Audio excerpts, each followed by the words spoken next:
El gobierno, como sabemos, el martes de esta semana presentó al Congreso el proyecto de ley que aprueba disposiciones de carácter extraordinario para las intervenciones del gobierno nacional frente a desastres y que dispone la creación de la Autoridad para la Reconstrucción con Cambios. Es el marco normativo, en realidad, bajo el cual se va a regir el proceso de reconstrucción, que sabemos que será liderado por el presidente del Consejo de Ministros, pero se va a crear una autoridad especial y que tendrá pues un director ejecutivo cuya identidad todavía no conocemos, pero sin duda vivienda y saneamiento será un sector donde recae buena parte de la responsabilidad y el ministro, el titular del sector, Edmer Trujillo, se encuentra con nosotros para comentarlo.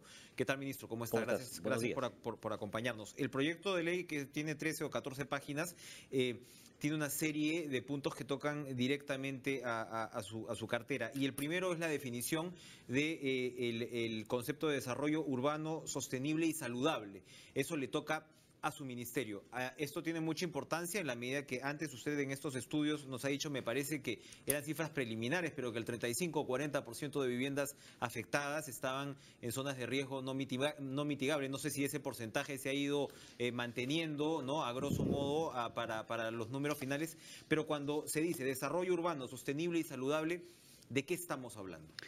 Muchas gracias por la oportunidad. Efectivamente, nosotros hemos insistido en que este proceso lamentable que ha vivido el país debe ser una oportunidad para reorientar el crecimiento, reorientar la gestión del territorio en torno a las ciudades. Eso implicaba, hemos dicho, dar una mirada a las amenazas que una ciudad tiene y a partir de allí desarrollar instrumentos de planificación tomando en cuenta la mirada, la prevención de los riesgos. Hacia eso es que queremos trabajar y para esto, además de este proyecto de ley que ha sido presentado al Congreso y que se aboca principalmente a ese proceso de reconstrucción, nosotros estamos trabajando en el Ministerio de Vivienda otro desarrollo normativo que será presentado también al Congreso para que nos permita que esta situación, insisto, lamentable, se torne en un nuevo marco legal, en un nuevo marco normativo que haga posible una gestión distinta del territorio, gestión distinta de las ciudades en la búsqueda de ciudades seguras, saludables. Sin embargo, esos principios básicos que van a regir la planificación hacia adelante son aspectos que desde ya serán considerados en este proceso de reconstrucción, con cosas muy concretas. Primero, zonas de riesgo tienen que ser identificadas y, como dijimos, ahí no vamos a reconstruir. No se va a transar ninguna infraestructura pública, no se va a titular, ni ninguna vivienda, ni se va a titular, ni se va a reconstruir. No van a ser sujetos de juicios tampoco, o sea, los posesionarios en estos lugares no van a poder recurrir a la justicia. Es decir, va a ser totalmente prohibido, vedado que puedan estar en vedado que puedan construir, es vedado que una autoridad les pueda autorizar, eso está absolutamente claro y así es que partimos en este proceso. ¿Qué se hace con los que ya están ahí?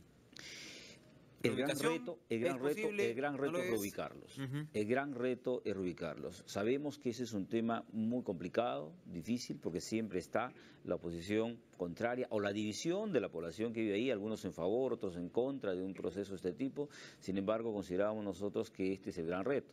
Claro, perdón, veía imágenes aéreas del COEN de desarrollo urbano en zonas de cuencas y es impresionante la explosión de construcciones desde el 2009 al 2015, o sea, muy recientemente incluso, no estamos hablando pues de asentamientos que con décadas, ¿no?, digamos. Ahí damos, ¿no? Hay situaciones muy actuales que se han venido dando y es lamentable por eso, de que no haya habido el trabajo diligente del Estado. Lo dije yo en un momento en una presentación en el Congreso, el Estado en su conjunto no hizo su tarea, los municipios que tenían que no permitir el crecimiento, la construcción de viviendas en zonas de riesgo, los permitieron. Los gobiernos regionales, el gobierno nacional en su conjunto, tampoco tomaron las cosas dándole el verdadero valor que tenía la vida de las personas que están en riesgo de ahí y tampoco no se dieron las oportunidades. Pues por eso insisto que esta es una posibilidad de darle esa oportunidad. Las personas que van y se ubican en zonas de riesgo es porque necesitan una vivienda. Así es. Y si no hay una alternativa, pues van a terminar allí. Esta prohibición que antes ya se ha dado y que se ha ido relajando y hay responsabilidad de los alcaldes, aquí se introducen nuevas medidas para sancionar severamente a los alcaldes que puedan ser tolerantes con estas prácticas. Eso de aquí para adelante. De aquí para atrás, los que ya están instalados en esta zona. ¿Se va a hacer un censo, un catastro para poder proceder a un tema de reubicación? Totalmente. El proyecto de ley incluye además mucha aceleración con COFOPRI, con lo que puede hacer titulación en zonas habitables, silencio administrativo que pueda, ¿no? ¿Cómo se va a organizar esto? Porque también puede haber riesgos de caos, o sea, eso puede pasar también a invasiones en otras zonas. Parte de un catastro, y por eso que tenemos nosotros un equipo. Bueno, no uno, es decir, son varios equipos trabajando en las diferentes regiones, trabajando ya en lo que es el catastro de daños. Y ese catastro de daños implica también la determinación de las viviendas que están colapsadas, que están inhabitables, pero además que se ubican en zonas de riesgo y de las que no se ubican. Todo ello es la información que va a permitir planificar adecuadamente el proceso de reconstrucción. ¿Cuál es el número en el que hemos cerrado de casas que ya no van a, sea que han desaparecido, sea que han quedado inhabitables? Lo que hemos cerrado, y esto insisto con información preliminar, estamos más o menos en casi 20.000 viviendas colapsadas y alrededor de 18.000 viviendas inhabitables. De eso queda claro que las casi 20.000 colapsadas de todas maneras se tienen que reconstruir. Las que, insisto, las que se ubican en zonas que son de riesgo mitigable, se tendrán que reconstruir en el mismo lugar. Las que están en riesgo no mitigable, no vamos a Ahora, hay muchas viviendas también en zonas de riesgo no mitigable que no han sido destruidas y que seguramente están en buen estado. Esas también hay que moverlas. La idea es esa, ¿no? Por eso te decía, este es todo un tema muy complejo porque tiene muchas aristas. ¿Este proceso tendría que desarrollarse en el marco de los 3 años que va a tener esta autoridad o va a ir más allá?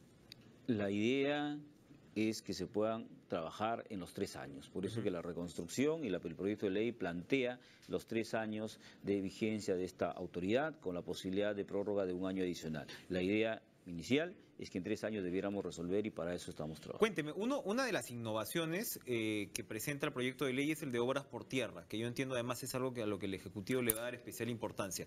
Ríos sobre todo que cruzan las ciudades, que el sector privado pueda ingresar a la canalización de esos ríos, a la nivelación, todas las medidas que se tengan que tomar para prevenir, por ejemplo, lo que pasó en Piura y lo que pasó en zonas incluso de Lima en menor nivel.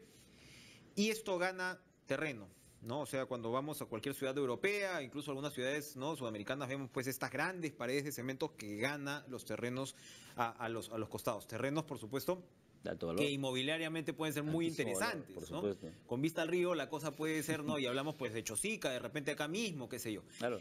Entonces, obras por tierras es el privado hace la obra y el Estado le reconoce estos terrenos que se ganan. Pero lo primero, suena muy interesante y al mismo tiempo uno dice, bueno, pero va a ser coherente en términos económicos, o sea, el privado no se va a ganar un jamonazo ahí. ¿Cómo va a funcionar esto? Obviamente que esto tiene que ser reglamentado, entendamos que es un proyecto de ley que tendrá que reglamentarse y defenderse con claridad, pero el concepto es el que usted ha mencionado, pero ahí hay que precisar algo. Los terrenos que permitan, las obras que permitan ganar esos terrenos serán obras técnicamente definidas, diseñadas, teniendo en cuenta todos los elementos técnicos que permitan garantizar que la ciudad estará segura y que esos terrenos adicionales que se generarán después de construirse las obras, pues tenga la seguridad del caso. Absolutamente claro. A partir de allí, los terrenos que se generen irán en recompensa a la construcción, al monto de la obra que se ha construido. Pero obviamente esto tiene que ser reglamentado porque no se podrían caer en excesos, ¿no? Otra innovación interesante es el tema de Contraloría. Lo que se hace es que para estos procesos de contrataciones, en fin, todo lo que tenga que ver con el desarrollo de esta nueva autoridad, la Contraloría en realidad nominalmente va a supervisar, pero en realidad supervisa a través de empresas auditoras.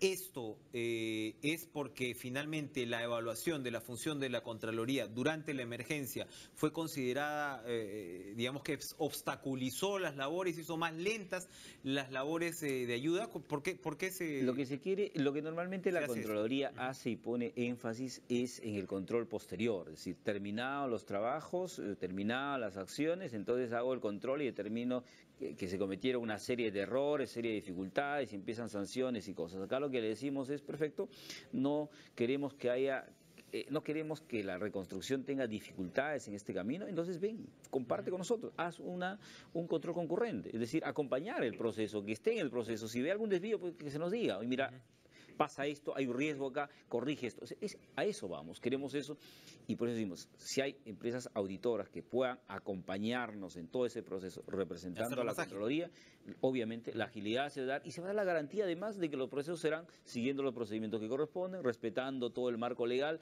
y garantiza entonces la transparencia.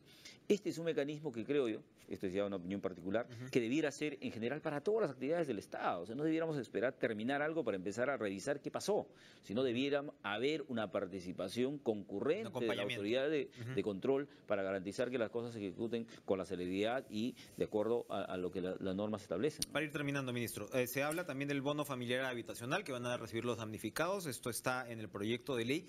Pero hay una inquietud sobre, y usted nos ha dicho, bueno, va a haber un catastro. Me imagino que el catastro pues va por supuesto, va también a abordar el tema de los damnificados que no estén en zonas de riesgo vulnerables, ¿no? Absolutamente, estamos llegando vamos a hacer el censo completo. ¿Hay una fecha para tener realizado? Finales de mayo tenemos terminado absolutamente todo. Ya tenemos los equipos trabajando. En algunos sectores como ICA, por ejemplo, ya se terminó. Se está haciendo el procesamiento de la información en gabinete. Pero total, todas las zonas de emergencia, a finales de mayo tenemos concluido. Sobre eso, vamos a desarrollar proyectos. La reubicación de la gente, creo que lo hemos conversado también antes, la reubicación de la gente en muchos casos se resiste porque además de, bueno, tener pues un apego o no tener a dónde ir, tienen una actividad económica, tienen una vida hecha alrededor de este punto de vivienda. Se ha hablado de experiencias como la colombiana, ¿no? Que ha tomado en cuenta este tipo, o sea, reubicaciones que de repente no son tan lejanas, ¿no? De un lado, y del otro lado yo quería preguntarle, acá estamos hablando de crecimiento hacia arriba, estamos hablando de edificios, que es a lo que tendería, se supone, o estamos hablando de proyectos que puedan ir con las zonas ya específicas sobre las cuales se va a aplicar. ¿Cuál va a ser la filosofía detrás de todas las alternativas que has mencionado, el crecimiento horizontal, vertical, son alternativas que están consideradas y dependerá de la naturaleza de cada localidad a reubicar. Por ejemplo, en el sector de Catacaos, esos sectores que van a ser reubicados, ahí la gente quiere estar cerca de su chacra. Quiere estar su chacra. Entonces, pensar en grandes edificios en ese sector probablemente no sea lo mejor. Sería lo mejor tener una mirada propia de la naturaleza de esas personas, es decir, viviendas más horizontales, más bien, cercanas a sus chacras para que puedan continuar realizando su actividad agrícola, probablemente en otros sectores los que se reubiquen, los que se dedican a la tarea artesanal, por ejemplo, probablemente tengamos que considerar aspectos o en la planificación de la ciudad, de las localidades, aspectos vinculados a su actividad productiva. Todos esos son aspectos que se consideran y que se van a tomar en cuenta. Por eso esta reubicación tiene algunas etapas. Una primera es la gente sale y le vamos a poner unidades de vivienda inicial, que son unidades rápidas que, como anunció el presidente, dentro de más o menos 10 días empezamos a instalarlas. Hay ya unas primeras 2.500 que están llegando y 12.000 en camino para completar, que es lo que hemos estimado inicialmente que vamos a necesitar. Entonces, esas se van a instalar, la gente se ubica ahí, le damos todos los servicios, le vamos a ayudar a atenderlo con sus necesidades básicas, y en paralelo se viene trabajando con el desarrollo de las habilitaciones urbanas, con todos los requerimientos que permitan darle condiciones adecuadas de vida a estas personas, teniendo en cuenta su seguridad, mejores condiciones de vida, pero además también su actividad productiva, ¿no? Y por supuesto, con el hecho de que la autoridad asume, valga la redundancia, una autoridad por encima, incluso de los gobiernos regionales y municipales, se incluye a los gobiernos locales, pero se les hace correr, ¿no? Entonces, con respecto a lo que es habilitación de terrenos no demandados, que va a ser sin duda pues un desafío bastante grande. Ministro Abner Trujillo, gracias por acompañarnos esta mañana. Son 12.000 viviendas en total. Unidades de vivienda inicial, la que hemos estimado inicialmente, como te mencioné, todo esto al final, terminado mayo, ya estamos en este proceso de catastro, tendremos las cifras definitivas. Perfecto, muchas gracias por estar con nosotros. 7:45 todavía, 7:45. Vamos a una pausa, regresamos con más, no se vayan.